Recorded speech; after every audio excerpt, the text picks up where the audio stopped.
Ashamaa harka fuunee daawwattootaa fi hordoftoota keenya akkam nagaa keessanii nageenya koo kan jaalalaaf kabajaa bakka jirtanitti sinaaree qabu.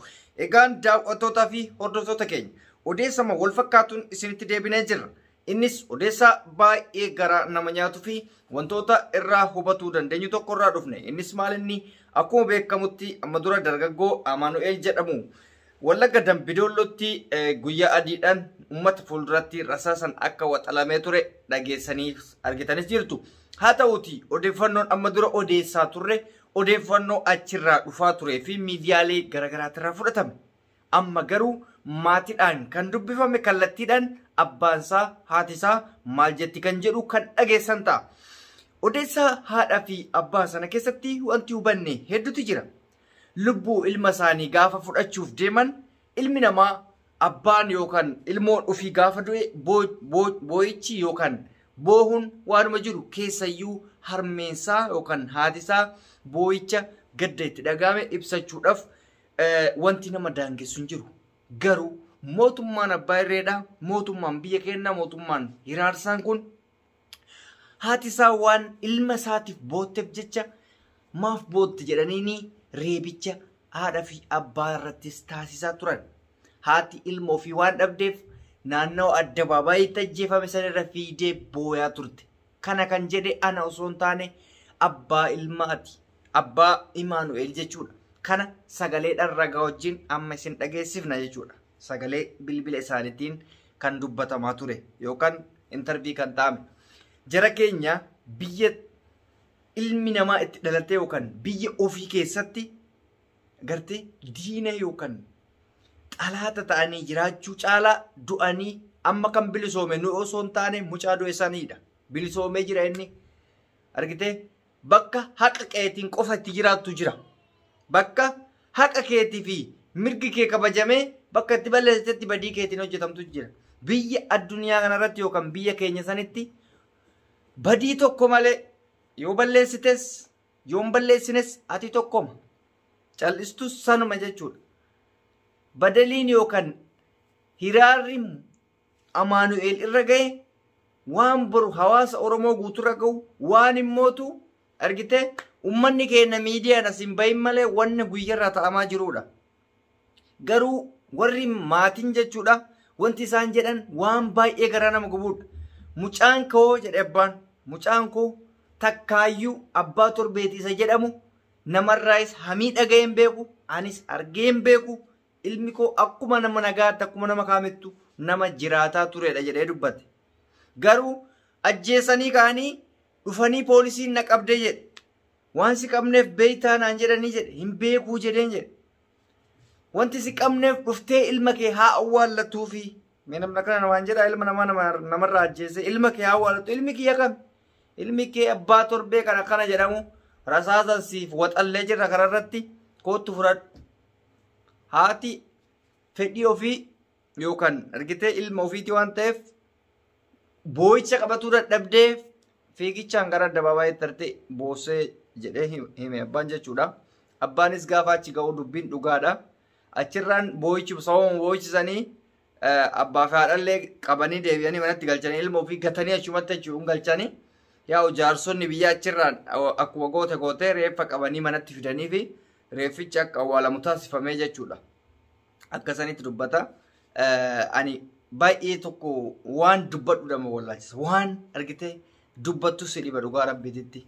Ilmi namaa ilmu du'a dhugaadha. Qabsoo keessatti nuti qeerroo xiqqaan dhabne inni hidhaadha bahee ajjeefame baay'eedha. Inni hiriira keessatti ajjeefame baay'eedha. Inni immoo akkuma Amaanu'eel kanatti waraanan waxalamee ajjeefame baay'eedha. Garuu kun waan adda godhu maal inni? Ummata fuulduratti ummata waliin ga'anii magaalaa walakkatti kun hiriira wayiin taane ajjeesuudhaaf ati abbaa torbeeti jedhii jedhanii giddiidhan akka nama si dhiisuu heduu mucaan lubbuu ofii waan baasan waan dhiisan se'e an abbaa torbeeti jedhaniin kaa an abbaa torbeeti ati waan feeteyyuu bargisee tumamaa jirtu yoo jedhe siin jedhaniin jirta. Akkas jechisiisanii sana booda ummata ittiin jiilchuudhaaf haala san godhan garuu ummanni hin jiilu. Inumaayyuu ibiddi ofitti qabsiisan. Ibiddi Wallaggatti qabatee deemaa jiru amma bilxiginnaa dachirraa badaa jira jechuudha.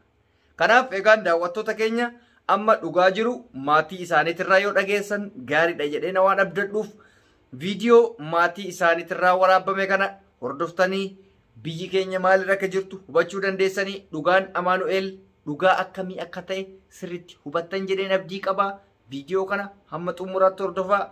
Rabbi maatii firoottan Amaanu'eeliif jajjabina hawwina. Uummata Oromootis jajjabina hawwina. Jabaadhaa nagaan naa tura.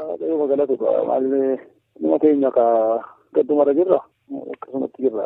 Gaafas maaltu ta'e duusa akkamiin dhageessan isin?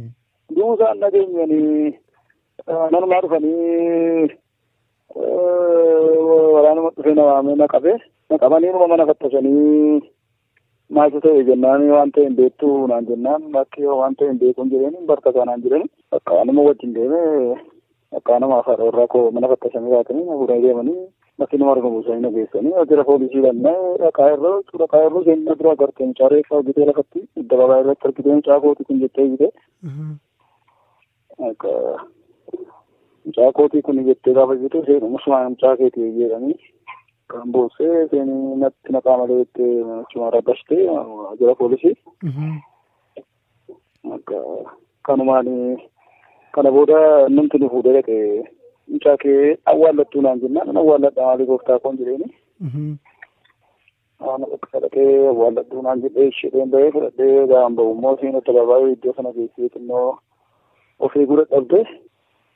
Ijjitee bakka addabaabaayii naannoo keessatti bakka addabaabaayii gangalattee ijjitee isheen ijjite sanaatti immoo mureebanii. Kanumaadha bakka inni tokko immoo dhufee narraa baasee bakka dhawwee inni ganama dhufee manaa nu fuudhee dhufee dhawwee bakka nurraa dhawwee warra nu fayyadu nurraa dhawwee kan biraan ishee reebaan immoo kan biraan nu reebaa ture nurraa dhawwee bakka booddee mucaa afaanni garuu nu rakkisee jennaan itti dhiisnee gallee mana keenyatti boonyee bakka jaarsoliin biyyaa dhaqanii reeffa nu fidan awwaalladde bakka. Eessatti awwaaltan? Biskaanatti awwaale Biskaana Sillaasee. Biskaana Sillaasee. Yeroo dhattan addabaabaayidhuma ture jechuudha reeffi? Addabaabaayidhumatti ciisee kufee jira akkuma gilleenfatee jirutti. Mataan isaanii wata bu'ee akkumatti geessee gilleenfatee jira akkuma gilleenfatee hidhamee jechuudha. Harki isaa hidhamee jira. Gilleenfatee maciisee jira. Ilmi keessan ilma akkamii ture garuu mucaa akkamii ture Amaanu'eel mee isin abbaa isaatiin natti himaa? Mucaan kun ijoolleedhuma manuma sagadaatti guddate daakunii ture nama isaatii ta'ee daakuniidha. Achuma ture Biskaana Oromoo toora isaatii tamaarii isaa dhaqaa tamaarii waan barata waan qabu. Waggaan isaa meeqa barata? 10 barata. 10 barata. Umuriin isaa 16-17 ta'uun dhaga'e. Akkamiin ajjeefameedhaan isin akkamiin dhageessan achiin ture akkasiin natti himtanitti garuu akkamiin ajjeesaneedhaan yeroo namni isinitti hime? Waan isaa uummatuma Dambidollootu biratti dhiye waan ta'eef uummata Dambidolloo beekaa uummatuma Dambidolloo gaafattanii uummatuma biratti dhiye natti fakkaata odeeffannoon akkuma si'ee kan dhagahu malee waan nu badheen qabu kaa reefumaan arge. Gaafuma bakka warroonni naatti kennaa bira natti naataa turan immoo nama ajjeesaa ture mucaan haadhi kanaan jedhu abbaa torbeetti naan jedhu. Kanatti hin beeku. Mucaan koo takkaa waajjira poolisii fi namni sagalee kanaanis takkaa waan mucaa koorra ga'ee hin beeku. Gaafa dheengadda rakkoo kun dhalate manuma ture manaa ba'ee ture isin mana turtanii? Ganama manaa ba'e. Ganama manaa ba'e. Ajjeefamuu isaa dhageessanii ergasii? Egaa poolisiin akka jedhutti miseensa abbaa torbeetii yeroo dhukaasuu qabneedhanii isin akka abbaa tokkotti ilma keessan kanaan shakkitu? Maaliin qaama waan sagalee kana takka sagalee kana reeffiin itti dhaga'e malee inni sagalee kanatti mucaa koon beeku takka. Takka sababa kanaanis mucaan koo maqaadhaan hin beeku takkaan beeku takka. Namoonni gadda dhufan maal jedhu mana keessan? Egaa isaanii gadduma gaddaa osoo malee isaamatti dhaagaa. Ijoollee biraa qabdu isin? Eeyyee qaba. Hangafamoo Quxisuu Amaanu'eel? Hangafee Amaanu'eel jiru Quxisuu isaa jira. Maqaa biraa qaba ture Amaanu'eel? Hin qabu. Malee Amaanu'eel maqaan isaa? Maqaa biraan ittiin ijoolleen asii manaa waamtu Amaanee jedhu malee Amaanu'eeluma malee waan biraan qabu. Amma harmeensaa akkam ta'ani jajjabaatanii isinitti dubbadheera isaan hin dubbisne. Nammoo waan jettu jirti gaa waan jettu. Erga kun. Gadaa sagaleen seesii intalidha. Xinnoo see gadaa kanaaf ibsuu hin dandeessu. Nan hubadha. Amma garuu jajjabaatanii isin. Waaqayyoo fudhatu maal jenna eessa dhaquu dandeenya. Eessa dhaquu dandeenya gooftaa koo. Magaaluma sana dhalatanii guddatanii isin Dambidolloo. Anoo Dambidolloo dhalatee guddatee Dambidolloo. Tole waaqayyoon sana jajjabeessu. Ulfaadha. Ishi ulfaadha.